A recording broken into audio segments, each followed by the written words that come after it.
So Intel is back with their 12th gen chips, and they won, but not really. Let me explain.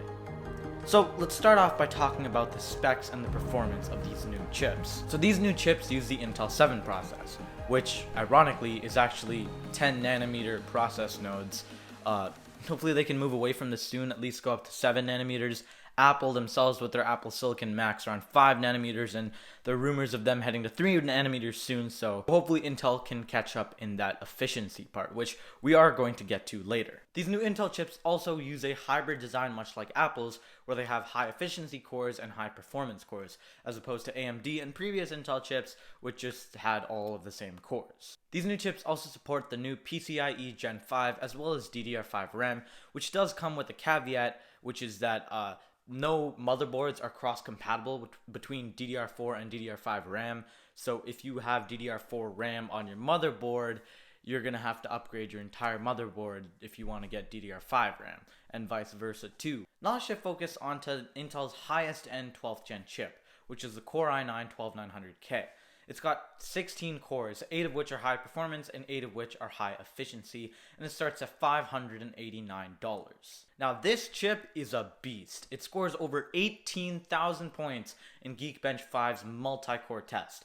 That's about 50% faster than the M1 Pro and M1 Max that Apple just released a month ago. Not only that, but it's even faster than AMD's Ryzen flagship, the Ryzen 9 5950X, which it also beats by up to 30% in gaming tests. And as per Dave 2D's testing, the i9-12900K beat out the Ryzen 9 5950X in the Cinebench R23 multi-core stress test, as well as a handful of other gaming tests and benchmarks. Now Intel also has 2 other processors, the Core i7-12700K, which has a 12-core design, 8 of which are high performance cores and 4 of which are high efficiency, and the Core i5-12600K, which has 6 performance cores and 4 high efficiency cores. So taking all of this into account, Intel won, right?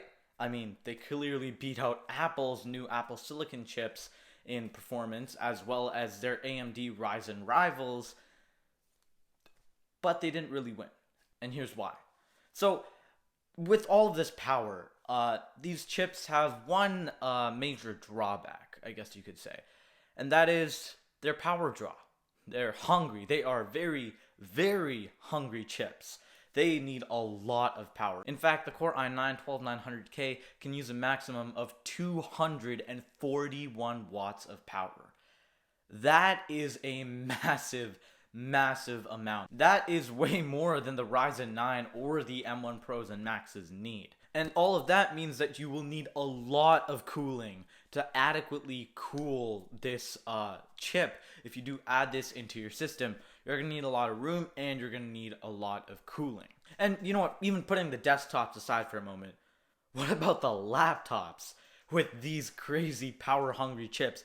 They are not even going to get close to the battery numbers that Apple is putting out on their laptops. I mean, even if you had a 100 watt hour battery, which is, I think, the legal limit of a battery size that can be carried in a plane, these chips will still chug battery.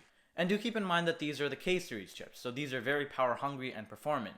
But the chips that will make their way into the laptops are probably going to be the H series and the U series chips. I actually don't know if Intel still has their U series chips, but just their low powered chips will be making their way into laptops and particularly ultrabooks. And to be fair, despite their hybrid design, which is new, I'm still surprised at how incredibly inefficient they are because they use so much power, and they're using more power, I think, than the 11th gen chips, even though they technically have a way more efficient design. So for the people who are looking at this, Ryzen chips are probably still going to be better, particularly for the laptop since they're so much more efficient. But if you do have the proper, desktop to put one of these bad boys in, and you have enough cooling and all of that, then it's going to be a great chip. Dave 2D made a video on it. I'll leave it right up. Is it here? Here or here? But yeah, to me, it's great. It's finally great to see Intel back in the game after, a couple of years of just getting beaten by AMD and then subsequently thrashed on by Apple. This is a step in the right direction. They might not have the efficiency right now, but they definitely do have the performance. Hoping maybe for the 13th or 14th gen chips, they can maybe refine this current chip a bit. But yeah, I still can't wait for the mobile versions of the 12th gen chips. I can't wait to see laptops that are going to start coming with them, and 13th gen chips. Hopefully they can really focus on that efficiency aspect. So let me know down in the comments below, are you planning on upgrading your PC or buying or building a new PC with 12th gen chips and maybe even DDR5 RAM? What do you think about these new chips, and are you waiting to see them come in laptops like I am? Because that's definitely going to be very exciting. But that's pretty much it for the video. Thank you so much for watching. Thank you so much for being here. And that's pretty much it for me.